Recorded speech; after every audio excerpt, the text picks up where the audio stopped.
안녕하십니까. 8.15 덕진시황 가족 여러분. 네, 5월 24일 진시황을 시작하도록 하겠습니다. 저는 IBK 투자증권 함정남입니다. 자, 오늘 시장이 코스피는 보합에서 마무리되었고요. 0.1포인트 하락했습니다. 코스닥은 조금 밀리면서 0.43%로 하락하면서 마무리가 되었는데, 어젯밤 미국장의 조정의 이유와 미국장이 빠졌던 것을 감안한다면 우리 시장은 그래도 이 정도면 선방하지 않았나. 오늘 외국인의 매수가 340억 정도 매수가 있었는데 이것은 전부 삼성전자를 샀다라고 보시면 될 것 같습니다. 삼성전자가 코스피 지수를 방어한 날이다라고 보시면 될 것 같습니다. 참 시장이 애매합니다. 공부를 하고 싶어하는 의지와 이런 그런 열정을 좀 이렇게 사그러뜨리게 하는 시장입니다. 그 뜻이 무슨 뜻이냐면 어떠한 종목의 가치가 너무 좋아서 그것을 발산시키는 시장이 아니라 오르면 그 종목이 좋은 이유를 알게 되고 그 가치가 보여졌다가 주가가 떨어지고 나면 그냥 그렇게 썩 매력적으로 보이지 않는, 결국 주가가 그 종목의 이유와 가치를 오히려 증명해내는 시장이다 보니 정말로 좋은 종목인데 나만의 고집을 부리기도 힘든 장이고 지치게 만드는 장이라, 이 시장이 어떤 기술적인 트레이딩 그리고 차트로 대응하는 단기 트레이딩에서 특출나신 분들이라면 지금 시장은 드디어 나의 시장이 왔구나 라고 느낄 것이고, 좋은 종목을 넣어놓고 기다리시는 분들이라고 한다면 여기저기 좋은 이야기들은 많이 나오는데 내 계좌는 언제쯤 좋아질래나 라고 하는 다소 씁쓸한, 나쁘진 않은데 씁쓸한 고민이 되는, 언제쯤 기다리면 이 과실을 딸 수 있을까라는 고민도 만들게 되는 그런 시장이지 않나라는 생각이 듭니다. 그래서 우려했던 것처럼 저는 올 상반기에 1월, 1, 2월에 전 국민을 단타 트레이더로 만들 것이다.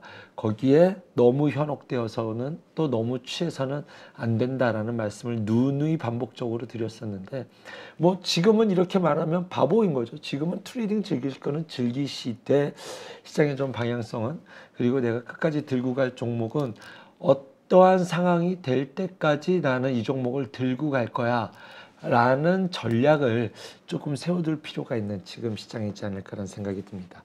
지난 시간에 부채한도 협상, 저는 2월부터 5월은 조심하겠다, 6월에 만기로 있을 6월 초에 마지막이 될 부채한도 협상에 대한 노이즈가 있을 거다.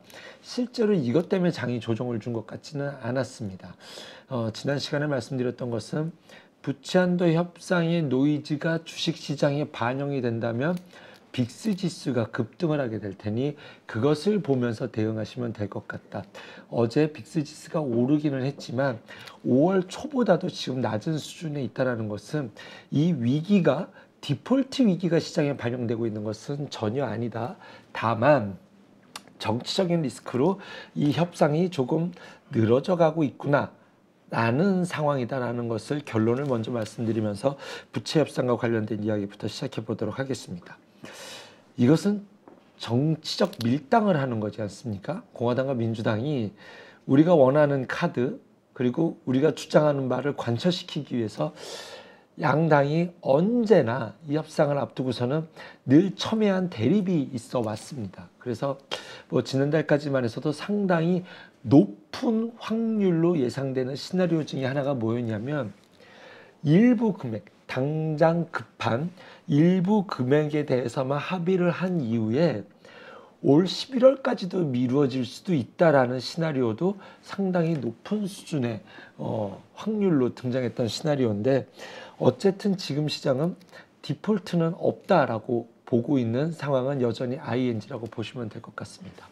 근데 제닛 앨런 재무장관이 만료일로 지정했었던, 이제 데드라인으로 지정했었던 6월 1일이라는 날짜가 이제 열흘 남았기 때문에, 열흘도 안 남았죠. 그래서 이것을 앞두고 3차 불발이 일어나니 진짜 이거 조금 이제 노이즈가 시장에 조금씩 조금씩 반영이 되면서 이것이 좀 변동성을 키울 수 있는 요인 정도라고 보시면 될 것 같습니다. 아직까지 디폴트에 대한 우려는 시장에 반영되고 있지 않다라는 점을 염두에 두시면 될 것 같고요. 이것이 본격적으로 디폴트, 이것이 좀 노이즈가 시장에 반영되게 된 이유는 미국 정부에서 무슨 얘기를 했냐면, 정부가 지출을 할 돈이 있으면, 지불해야 될 돈이 있으면 이것을 6월 중순 이후로 미뤄둘 수 있는지에 대해서 조사를 해봐라. 미뤄두겠다라는 게 아니죠. 어느 정도까지 미룰 수 있는지에 대해서 검토를 해봐라라는 얘기를 했으니, 이 말이 무슨 뜻인가요? 지금 정부가 6월 1일에 결정이 안 난다라는 것을 준비하고 있다라는 것이죠. 그래서 이번에 협상이 힘들겠구나라는 상황이 좀 전개되고 있는 것이고요. 지금 재무장관에 대해서 이쪽에 미국 쪽에서 나오고 있는 기사를 살펴보면, 재무장관은 6월 1일로 확정짓듯이 이야기를 했지만 실제로는 조금 여유분이 있습니다. 그래서 가장 최근에 나온 기사가 6월 8일에서 9일까지는 버틸 수 있다. 그런데 6월 15일이 되면 분기 세수가 거쳐서 이것으로 정부 자금이 들어오는 부분이 있습니다. 세입이 있어요. 그래서 6월 8, 9일부터 15일까지 버텨낼 수 있느냐가 가장 최근에 입수한 미국 쪽에서 나온 뉴스입니다. 그러면 이 일주일간을 버텨내는 것이 하루만 정부 지불이 되지 않아도 바로 디폴트이기 때문에 이 시간을 어떻게 견뎌낼 수 있느냐가 관건이고, 일단은 지금 현 시점에서 민주당과 공화당이 디폴트는 없다라는 것은 공통된 의견으로 확신으로 가고 있으니 이 일주일 정도는 버텨낼 수 있지 않을까? 그래서 6월 15일이 넘기고 나면 세수가 들어오니 7월 중순에서 7월 말까지는 일단은 일시적으로 버텨낼 수 있다라는 것이 현재까지 미국 측에서 나온, 제가 알고 있는 최신 업데이트된 뉴스이지 않나 생각이 듭니다. 그래서 지금 시장은 이것이 불발된다, 또 얘기가 안 된다. 제 개인적으로 한 가지 불편한 것은 이게 정치적 이슈이기 때문에 경제적으로는 미국은 합의할 겁니다. 지금까지 늘 그래왔기 때문에.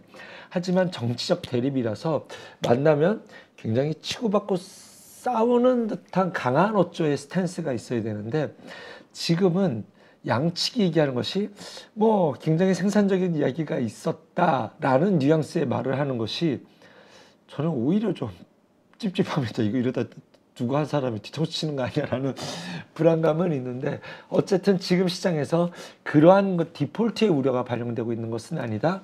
하지만 6월 1일로 다가갈수록 합의가 불발된다면 조금 시장의 변동성은 키워가게 되는 요인이다라고 보시면 될 것 같습니다.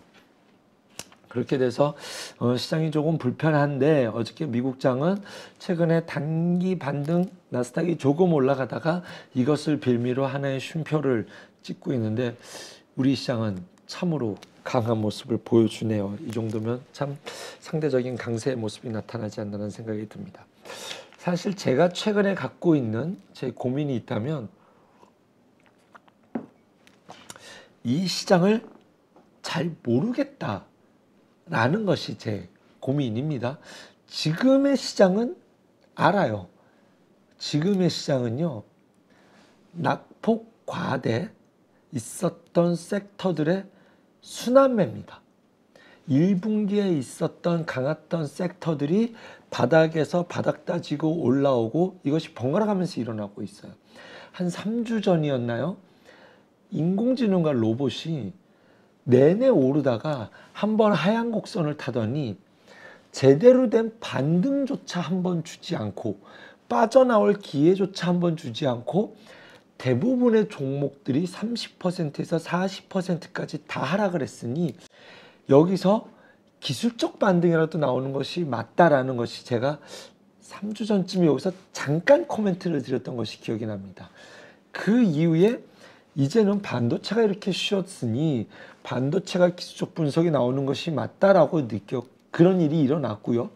그리고 지난주에 제가 셀트리온 3사를 말씀드렸었는데, 바이오에게 이런 시나리오가 올 수 있다라고 느끼는 것은 한번 시세를 낸 이후에 반등조차 없이 가격 조정과 기간 조정을 주었기 때문입니다.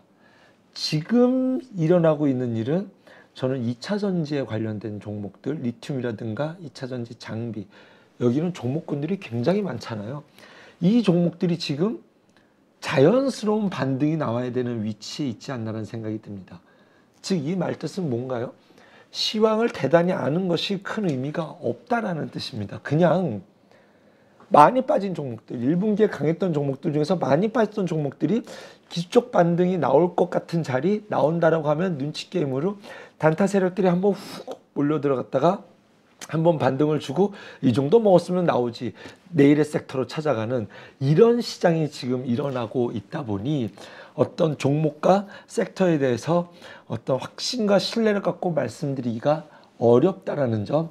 그래서 지금은 일부의 종목들은 내가 나중에 이후에 내년을 바라보면서 과실을 따기 위해서 지금 씨앗을 심어둘 종목은 별개로 하시고, 일부 종목은 빠져있는 종목들군에서 트레이딩을 하겠다, 내가 신뢰를 갖고 있는 종목군이라면 더욱 좋겠고, 물리더라도 나는 이 종목은 가져갈 수 있겠어라고 한다면 더욱더 용기를 낼 수 있는 상황이 되지 않을까 생각이 듭니다. 제가 모르겠다라는 것은 이 이유입니다. 부채한도 협상이라는 것이 지금 시장에서 노이즈로 역할을 하고 있지만, 저는 개인적으로 이 부분이 디폴트 확률만 없다면 시장은 악재가 없으면 자라나지 않습니다. 적절한 악재와 적절한 호재가 공존하는 시장에서 시장은 위험이라는 리스크를 딛고 올라가면서 주가가 올라가는 거지, 리스크가 오프되는 시장이 돼버리면 시장은 먹을 게 없습니다. 그래서 지금 시장에서는 부채한도 협상이라는 리스크를 안고 시장이 야금야금 상방으로 잡기 위해서 에너지를 찾아가고 있는 과정인데, 저는 협상이 된 이유가 조금 고민이 됩니다. 최근에 부채 한도 협상이 이루어지고 나면 그 다음에 주가가 빠질 수 있다라는 이야기가 나오고 있는데, 저는 그 부분에 대해서 일정 부분 공감을 합니다. 첫 번째는 지금 시장은 아까도 말씀드렸지만 디폴트 우려가 반영된 것이 아닙니다. 없습니다. 디폴트 우려는. 악재는 반영되지 않았고, 오히려 나스닥이 지금 계속 올라가고 있는 것은 이 우려를 안고, 리스크를 안고 시장이 합의가 되겠지, 그리고 지금 자리가 나쁘지 않은데 라는 그 다음에 호재가 있죠. 호재는 뭔가요? 파월 연준 의장의 피벗입니다. 지금 블러드 연은 총재는 올해 2번은 올릴 수 있어, 방심하지 마라고 말을 했지만, 과거에 보여줬었던 매파적인 대장으로서의 스탠스라고 한다면 우리 입장에서는 동결이구나. 그리고 파월 의장이 뭐라고 그랬냐면, 은행 사태를 통해서 고용과 물가를 잡을 수 있는 상당 기간의 볼륨이 확보됐다. 그러니까 굳이 금리 인상을 하지 않아도 된다라는 거의 노골적인 스탠스의 발언이 있었기 때문에, 이것을 호재로, 그리고 부채한도 협상이라는 것을 악재를, 리스크를 밟아가면서 시장이 올라가고 있는데, 여기서 호재가, 악재가 탁 사라져버리면 한두 번 빵긋 웃을 수는 있겠지만, 그 이후에 시장에서 말하고 있는 악재라고 말하는 것은 뭐냐면, 미국은 지금 돈이 없기 때문에, 또는 기존에 썼던 돈을 메꾸기 위해서 국채를 발행해야 될 텐데, 그 국채 금리는 시장 금리보다 높을 것이니, 그렇게 된다라고 한다면 이 국채를 사기 위해서 자금이 일시에 몰릴 수 있을 가능성이 있다. 그래서 달러 강세가 일시적으로 일어날 수 있고, 자금이 안전자산 달러 국채로 쏠리게 됐었을 때 주식시장은 한번 소강 상태가 일어날 수 있다라는 점은 저도 어느 정도 공감하고 있는 부분이라, 그 부분에 대해서는 예의주시해서 이제 대형 호재가 나왔네 라고 하는 것보다 다양한 양방향의 안테나를 모두 세워둘 필요가 있지 않을까 생각이 듭니다. 이것이 첫 번째. 하지만 이것은 제가 이미 염두에 두고 있죠. 그러니 저는 안테나만 세우고 있으면 됩니다. 대응 전략만 세우면 되겠죠. 두 번째는 그 이후의 장세예요.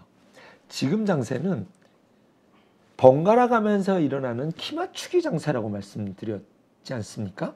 이 키맞추기, 또 번갈아 가면서 일어나는 반등이 다 끝마치고 나면 주도주가 등장하던가, 아니면 한번 조정이 오던가 이런 갈림길을 선택하게 되는데 솔직하게 말씀드리면 잘 모르겠다라고 말씀을 드려야겠습니다. 주가가 빠진다면 뭐 아까 같은 시나리오일 테니 뭐 빠진다면 빠지는 것에 대한 대응 전략을 세우면 되겠죠. 주도주가 뭔지를 모르겠다라는 것이 저의 고민입니다.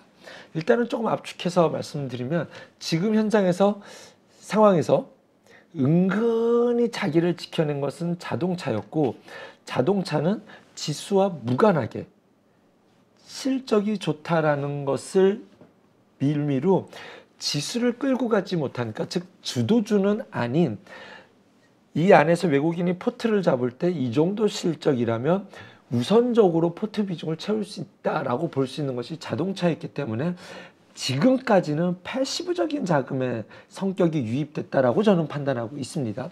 그렇다고 해서 자동차 성장성이 없는 것은 아니죠.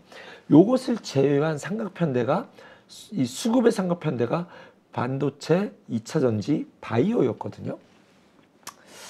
이 안에서 주도주가 등장할지 아니면 전혀 다른 섹터가 등장할지에 대해서 고민이 많습니다. 거기에 대해서는 아직 잘 색깔을 구분해내기가 어려운데 그러니까 저는 모든 안테나를 좀 열어두고 있겠다라는 것이 현재 제 마음가짐이고요. 하지만 2차 전지와 반도체와 바이오는 제 개인적으로 의미를 비중을 부여한다면 조금 다릅니다.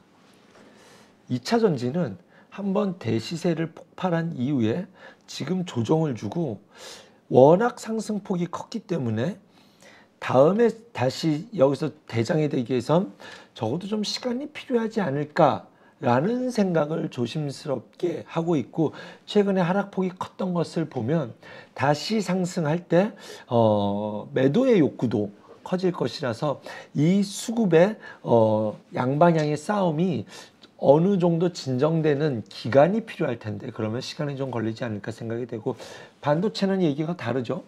침체돼 있었다가 이제 좀 올라오는 삼성전자를 보면 대표적으로 설명이 되겠죠. 이제 좀 올라오는 박자에 있는 것이 반도체이지 않나 생각이 들고 바이오는 고수급의 순환매 사이에서 한 자리를 차지할 수 있는 자기만의 지금 현재 시장 분위기에서 매력적인 자기의 색깔을 가져가고 있지 않나. 사실 이것이 조금 양분된 것이 엔터주고요. 게임이라든가 다양한 섹터들이 요런 시장에서 자기의 색깔을 가져갈 수 있는 섹터들이 있는데 지금은 완벽하게 엔터와 바이오로 좀 이렇게 두 섹터가 다 차지하고 있지 않나라는 생각을 가져봅니다. 여전히 그러면 제 이야기를 보면 힌트를 얻으실 수 있겠죠. 확실하게 말씀드리기는 어렵겠지만 반도체가 주도주가 될 가능성은 있어 보여. 높아 보여. 하지만 시간은 잘 모르겠고 2차 전지는 시간이 좀 오래 걸릴 것 같아. 바이오는 그 과정 속에서 한 번에 좀 시세 폭발은 해볼 수 있을 폭발이라는 표현은 조금 어려울 것 같습니다. 지금 이 자리는 적어도 트레이딩 이상의 대응을 해볼 수 있는 위치에 있지 않나 라는 것이 현재 이 세 섹터를 바라보는 저의 마음이고요. 또 하나의 변수가 있다면 지금 장 빠질 때마다 건설주들이 바닥에서 한 번씩 툭툭 올라오거든요. 오늘도 건설주는 플러스가 났습니다. 현대건설, 대우건설 올라왔죠. 오를 이유가 있나요? 최근에 조선주들도 바닥에서 한 번씩 간헐적으로 툭툭 올라오고 있습니다. 이것이 어떻게 해석해야 될지 모르겠는데 금리 인하를 반영하려고 하나? 라는 생각까지 듭니다. 하지만 지금 바닥에서 한 번씩 더 이상 빠지지 않고 한 번씩 툭툭 올라오고 있는 이유는 두 섹터를 하나로 묶어서 말씀드릴게요. 두 섹터는 자금을 조달해서 수주를 받아서 그 수주를 공사를 짓거나 배를 만들어서 나중에 이익 실현하는 구조가 똑같은 산업이지 않습니까? 그런데 금리가 계속 올라가게 된다면 자금 조달도 어려울 뿐만 아니라 수주 발주를 받기가 어려워요. 고금리 상태에서는. 그렇겠죠. 부동산이 대표적으로 뭐 누구나 다 아시리라 생각이 듭니다. 그런데 지금 바닥에서 올라오는 것은 파월 연준 의장이 얘기했던 이제 금리를 더 이상 오르지 않을 것이다라는 약간의 피벗의 스탠스가 반영된 이제 업황의 기준으로 봤었을 때 지금이 바닥권이라는 것은 받아들이는 시그널이 간헐적으로 이제 조선주는 수주가 좋다, 뭐 실적이 좋아진다. 이거는 작년 1년 내내 있었던 이야기입니다. 리포트랑 기사 찾아보시면 아시리라 생각이 듭니다. 그렇다고 제가 조선주를 나쁘게 보는 것이 아닙니다. 좋게 보고 있지만 지금부터 충분히 장기 플레이를 해나갈 수 있다고 생각이 듭니다. 그래서 이 두 가지는 금리를 인상이 끝났다라는 것에 대해서 바닥을 다지고 이제 좀 후발주자로 턴하려고 하는 미세한 움직임이 포착되고 있다라는 점. 그래서 나중에 좀 과실을 따는 시점이 온다면, 과실을 따기엔 이르겠죠. 방향을 확실히 추세를 돌릴 때는 금리 인하라는 사이클이 주가에 반영이 되는 시점부터는 지금보다는 주가가 훨씬 더 높은 자리에 있지 않을까 생각이 듭니다. 지금 당장은 아무것도 매력이 없어 보이지만 장기 투자자시라면 지금에서 이 바닥에서 조선주와 건설주들이 움직이는 것은 이런 의미가 있다라고 보시면 될 텐데, 그렇다라고 한다면 미국이 부채 한도 협상을 해서 부채를 늘리게 된다면 이 부채를 늘려난 정부의 자금을 가지고 무언가를 하게 되지 않겠습니까? 무언가를 한다면 이제부터 정부 투자 사이클에 관련된 종목들이 미세하게 움직일 수 있지 않을까? 정부 투자 사이클은 불보듯 뻔합니다. 전 세계가 똑같은 것은 인프라이고 이 안에 친환경이 있는 것이라서 주도주가 반도체가 되고 이 시장 사이클이 이어질지, 아니면 지금까지 바닥만 다져놨었던 건설, 철강, 뭐 풍력, 태양광 이런 종목들, 즉 경기 민감 시크리컬 종목들이 올라갈지에 대해서도 또한 염두에 두시고 계셔야 될 것입니다. 부채 한도를 늘렸다는 것만으로 건설주가 확 좋아지지 않겠죠.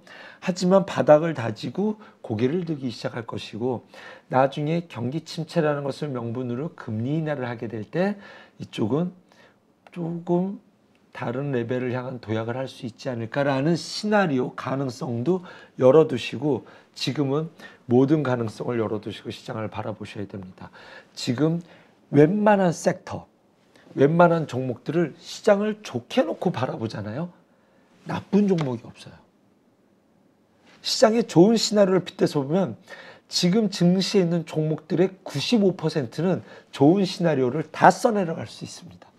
그래서 주도주가 될 수 있다면, 주도주라는 것이 시간 싸움이거든요. 무엇이 될 수 있을지에 대해서 시장의 마인드 유연성을 갖고 언제든지 나는 비중 조절을 할 수 있다는 것에 심리적 유연성을 갖고 좀 다양한 시선을 다양하게 좀 열어두실 필요가 있지 않을까 생각이 듭니다.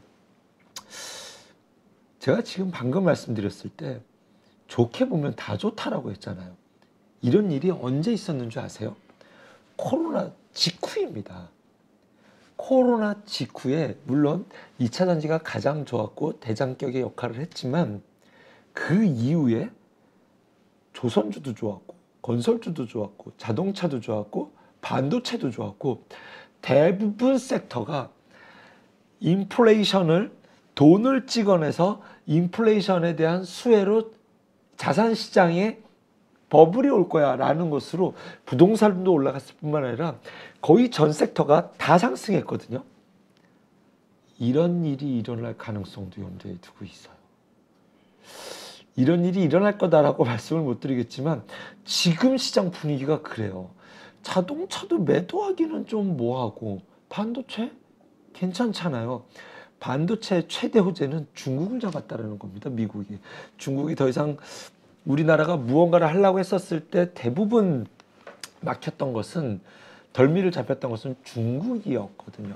그렇기 때문에 우리나라가 반도체가 새롭게 좀 업그레이드, 업사이드가 될 수 있는 것은 지금 현재 시점에서는 물론 3나노에서 수율이 나왔다는 것이 가장 큰 호재이겠지만, 어쨌든 장기적인 그림을 그릴 수 있는 것은 이런 내용일 텐데, 자동차도 이렇게 좋고 전차장이 오면 지수가 정말 강하게 되겠죠. 하지만 그렇다고 해서 그 다음 섹터들이 나쁘냐? 그건 또 아닙니다. 왜냐하면 지금 제가 기본적으로 시장을 좋게 보는 이유의 핵심에는 부채한도 협상 이후에 일시적으로 달러가 국채로 갈 수는 있겠지만 그 이후에 시장은 기본적으로 인플레이션을 받아들이는 세상이 올 것이고, 이게 무슨 소리냐? 짜장면 값이 한번 오른 짜장면 값이 절대로 떨어지지 않는다라는 거죠. 제품 가격의 인상은 결국 주가의 상승으로 이어지고, 이 주가의 상승은 인플레이션의 최대 수혜는 주식시장이 될 것이다라는 데는 저는 여전히 이견이 없습니다. 달러를 엄청나게 풀렸는데 이 풀린 달러가 시장에서 유동, 경제의 침투에서 승수 효과를 낼 수 있는 그런 활동성 돈이 되기 위해서는 경제 침투가 됐어야 되는데, 조 맨친 의원이 인프라 투자 의견에 반대를 하면서 영리포를 통해서 이 달러를 흡수해 갈 수밖에 없었거든요. 이제 이것을 다시 풀어내서 인플레를 받아들이는 세상이 와야 될 때, 결국 앞으로 증시가 좋아지는 것이 많이 풀어낸 돈, 이 돈을 불태워서 없애는 것이 아니잖아요. 여기에서 근간이 유발이 되는 것이라고 한다면 빠른 템포로 주가 이렇게 좀 진행이 될 수 있지 않을까라는 가능성 또한, 그러니까 즉 속도가 빨라질 수도 있겠다라는 점도 염두에 두고 있습니다. 좀 결론을 내기가 어렵고, 다양한 여러 가지의 가능성에 대해서 마음의 준비를 해두고 마음의 유연성을 갖고 있자라는 말씀을 드리려고 하다 보니, 그래서 뭔 얘기를 하자는가 이렇게 들으실지도 모르겠습니다. 그래서 제가 서두에 말씀드렸죠. 지금 시장은 알겠는데, 현재 대응은 알겠는데 이후에 올 시장에 대해서는 잘 모르겠다. 모든 가능성을 열어놓고 대응하겠다라고 말씀을 드린 것입니다. 반도체에 대해서 좀 얘기를 해볼까요?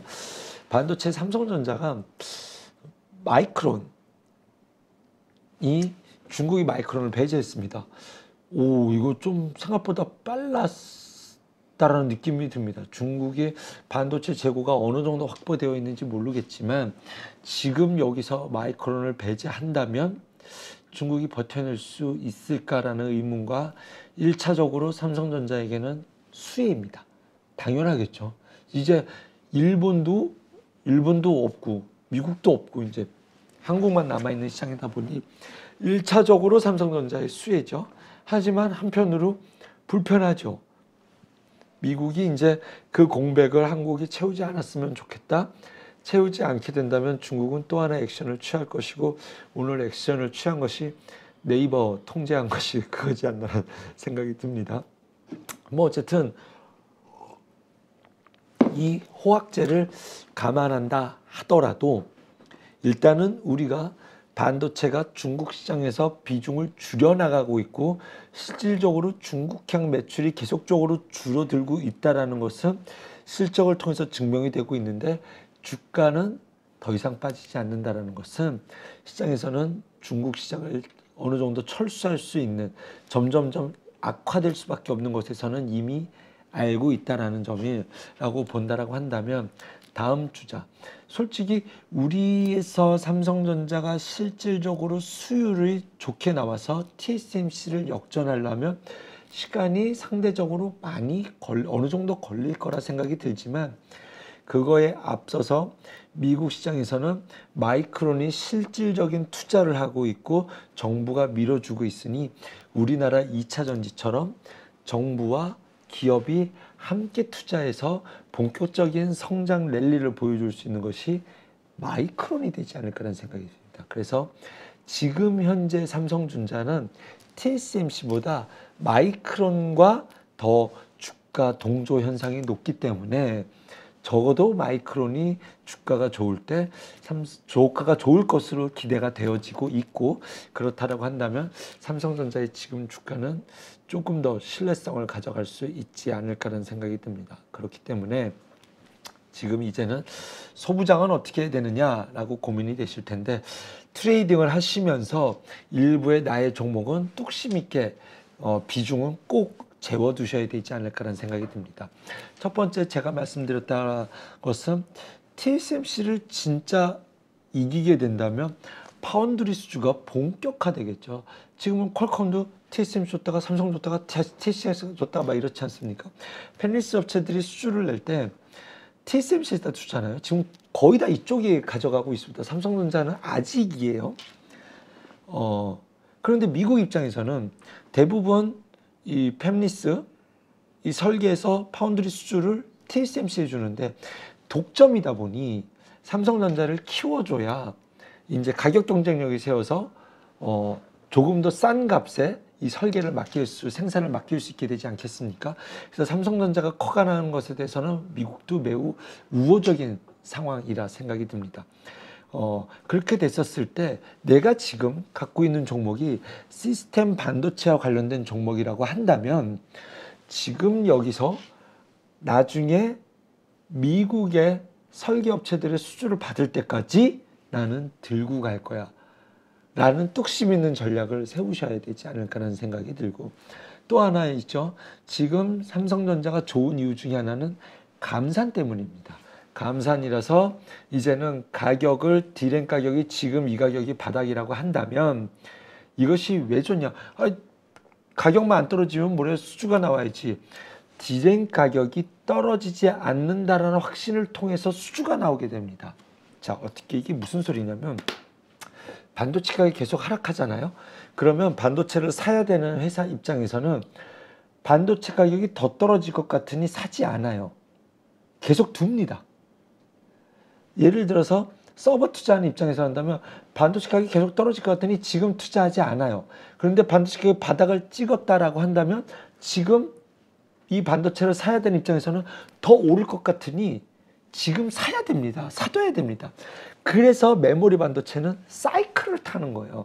삼성전자가 감산을 통해서 디램 가격이 메모리 반도체 가격이 바닥을 찍을 거다라고 한다면 이제부터 소비자 측에서는 메모리 반도체에 대한 발주가 나오기 시작한다는 거죠. 서버 투자도 나올 수 있다라는 겁니다. 그래서 이 감산을 하게 되는 효과가 3분기쯤에는 나올 수 있다라는 것이 모두의 전망이고, 이제 반도체에 대한 발주가 나오기 시작한다면 아무래도 삼성전자는 DDR4에 대해서는 좀 줄이고 DDR5로 전환하게 될 때 자연적인 감산 효과가 나타나게 될 텐데, 그 뉴스에 반응을 하게 된다면 결국 DDR5 관련된 종목들은 내년까지도 꾸준히 들고 가셔야 되겠죠.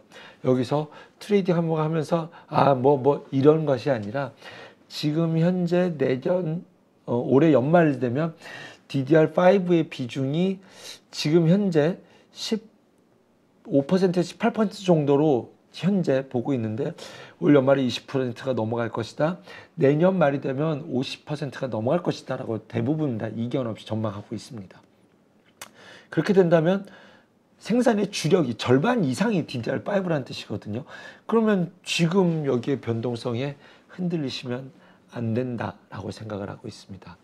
즉 결론은 DDR5 하나, 시스템 반도체 하나. 저는 DDR5에서는 알코전자, ISC, TLB, 그 다음에 DDR4와 DDR5 호악제를 같이 겸하고 있는 것이 기판 업체들인데, 지금 주가는 악재는 다 반영이 됐고 이제는 좀 호재가 반영될 수 있는 변곡점에 있는 것이 기판 업체들이지 않나 생각하면서 이런 종목들로 압축드리겠고, 시스템 반도체는 여전히 저는 후공정단을 봐야 된다라고 하면서 자기만의 매력 있는 종목들로 압축시키십시오 라는 의견은 변함이 없습니다.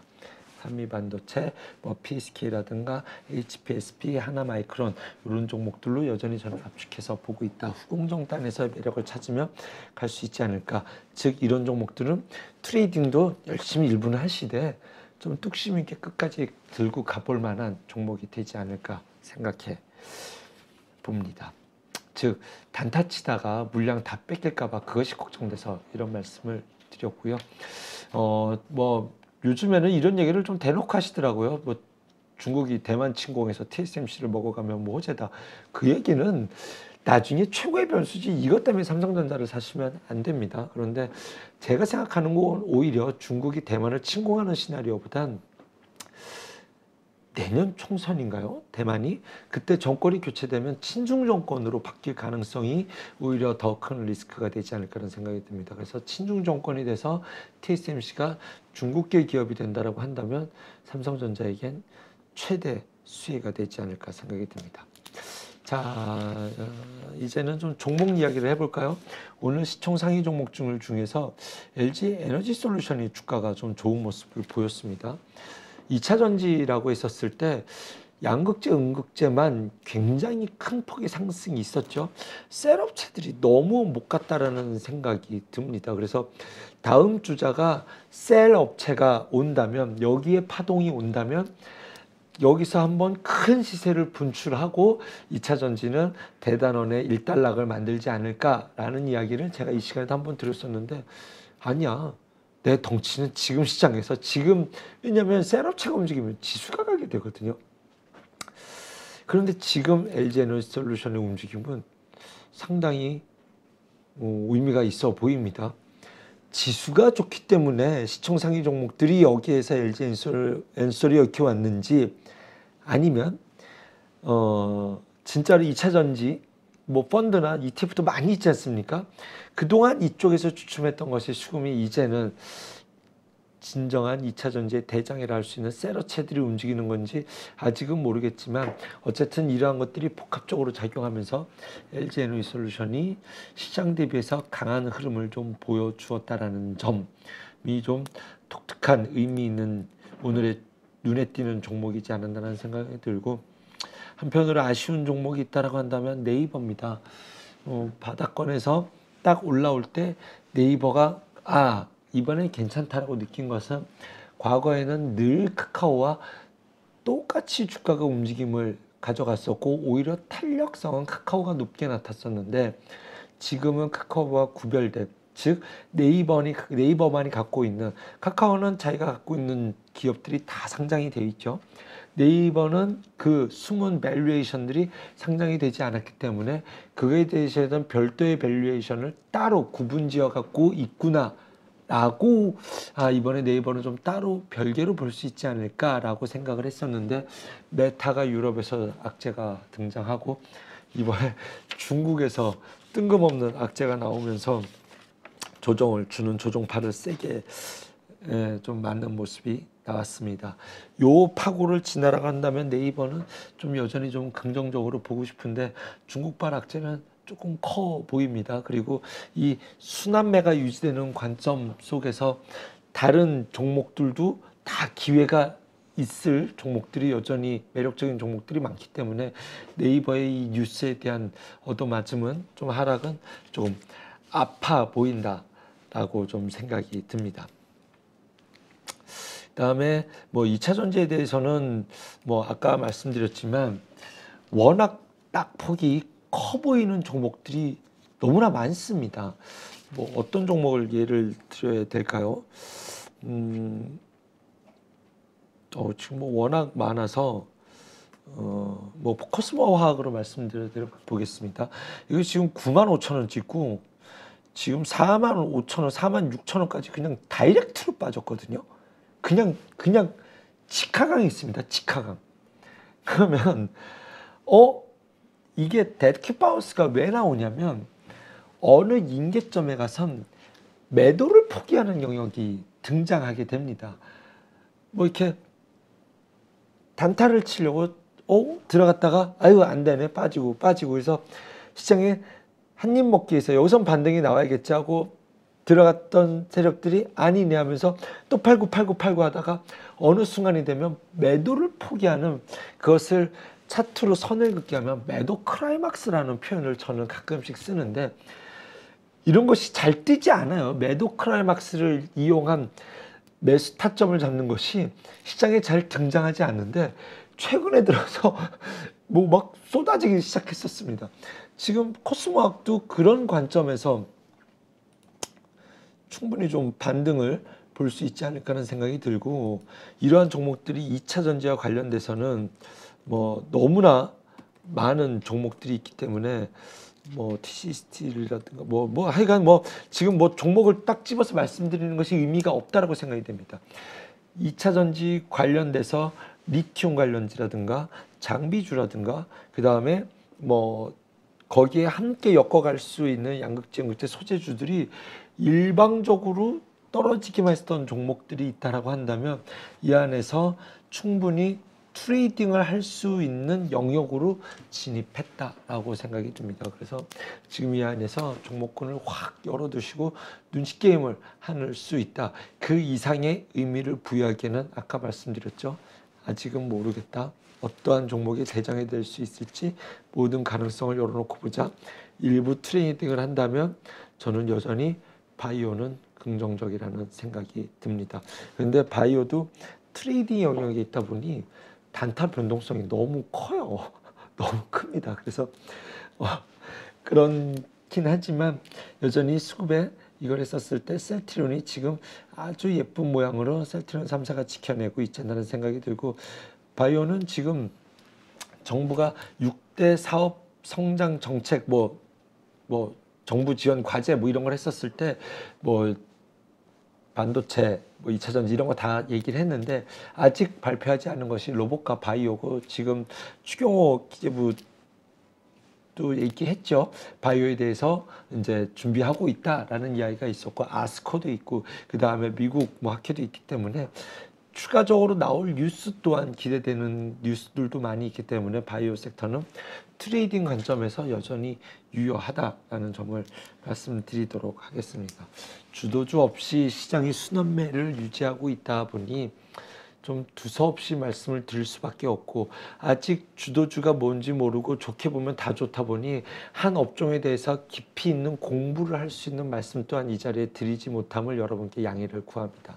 좀 한 섹터에서 깊이 있게 공부를 하다가 거기에 맹신했었을 때 다른 주도주가 등장했었을 때 바꿀 수 없다면 상당히 낭패를 볼 수도 있거든요. 그래서 지금은 모든 가능성을 열어두고 보자라는 것이 제가 갖고 있는 본심이라서 그것에 대해서 여기저기에 대해서 좀 점검하는 이야기를 드렸습니다.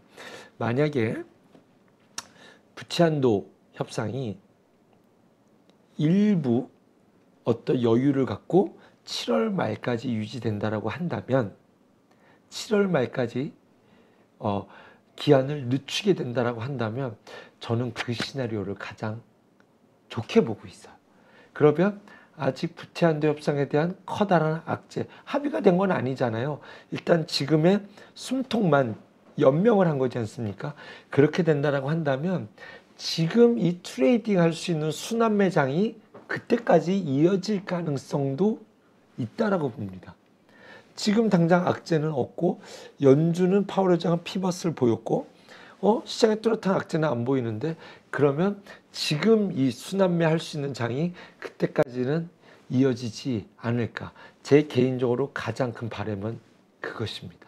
그래서 부채한도 협상을 일단락 지금 협상을 하는 것이 아니라 7월 말까지 미뤄둘 수 있다라고 한다면 적절한 악재를 딛고 올라가는 순환 매장이 이어질 수 있지 않을까 생각이 들면서 제 개인적인 시장의 바람은 그렇다라고 말씀을 드리겠습니다.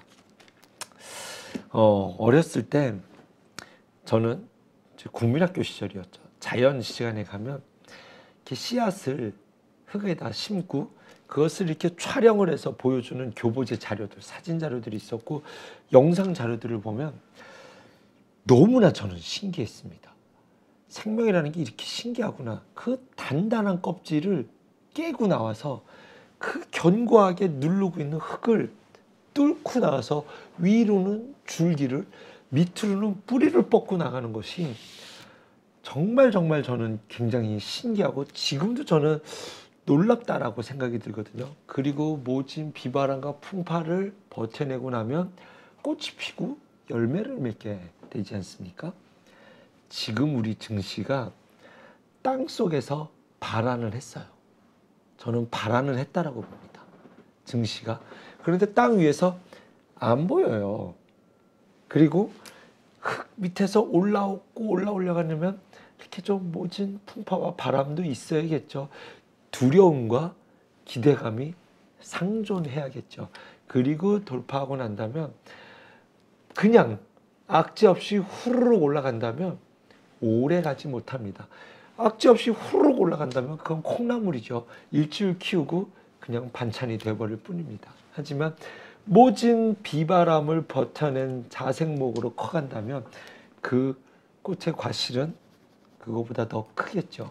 저는 지금 시장이 땅속에서 발안은 했는데 아직 흙 위로 나오지 않은 시점이지 않을까. 적절한 리스크와 힘듦. 지금 내 종목 시장은 좋은 것 같은데 내 계좌는 언제쯤 돌아서려나 라는 조급함이 나를 안 하던 매매 패턴으로 바뀌고, 또는 너무 단기 트레이딩으로만 단타만 치려고 하니 과욕의 조급함이 만들어진다라고 한다면 조금은 기대감을 갖고 긴 그림 속에서 나의 확고한 전략을 다져놔야 되지 않을까. 그렇다라고 한다면 틀림없이 머지않아 꽃을 볼 수 있고 그 꽃이 떨어질 쯤에 열매, 과실을 딸 수 있지 않을까라는 생각이 듭니다. 아직도 들어오신 분이라고 한다면 전 지금도 씨앗을 심을 수 있는 그런 장이지 않을까 생각이 들고, 이 시장이 어떠한 방향성을 가져갈 수 있을지 잘 모르신다면 적절히 포트폴리오를 짜면서 다양한 종류의 씨앗을 심어 볼 수 있을 만한 그런 시장이라고 판단해 봅니다. 다음번에는 조금 더 어떠한 씨앗이 더욱더 맛있어 보이고 이러한 씨앗을 심는 것이 확률이 높아 보입니다 라는 그런 주제를 잡을 수 있는 조금 더 비중 높은, 있다면 좀 섹터에 대한 깊은 말씀을 드리고 싶습니다. 뭐 우선순위는 앞선에서 말씀드렸지만 다양한 가능성을 열어두시고 심리적인 유연성 있는 마인드가 이 시장에서 필요하고, 그렇다라고 한다면 다음 시장에서 틀림없이 좋은 성과를 보일 수 있지 않을까 생각합니다. 저는 더욱더 유익한 소식으로 정보를 갖고 다음 시간에 찾아뵙도록 하겠습니다. 감사합니다. 안녕하세요. 주식계 스트리트 파이터 대입자입니다. 1년 가까이 교육을 해오면서 수많은 회원들이 수익을 냈는데 심지어 저보다 수익을 많이 낸 사람도 계십니다. 이번에 8.15 가족분들과 평생 꺼내볼 수 있는 강의를 준비했습니다. 바로 평생 소장 패키지입니다. 패키지로 대입장의 기법을 평생 소장하면 내 것으로 익히고 화요일 저녁마다 라이브러리에 꼭 들어와 그 주의 시황과 매매 전략을 설명드리니 응용하면 큰 도움이 될 거라 생각합니다. 이 안에 들어있는 32개의 강의는 여러분들이 언제든지 볼 수 있도록 말 그대로 평생 볼 수 있는 거죠. 대입장과 함께하는 중단기 실전기법 끝장반에서는 기법 기초부터 내용이 들어있고 더 큰 기대 수익을 가져올 수 있는 응용편까지 새롭게 추가했습니다.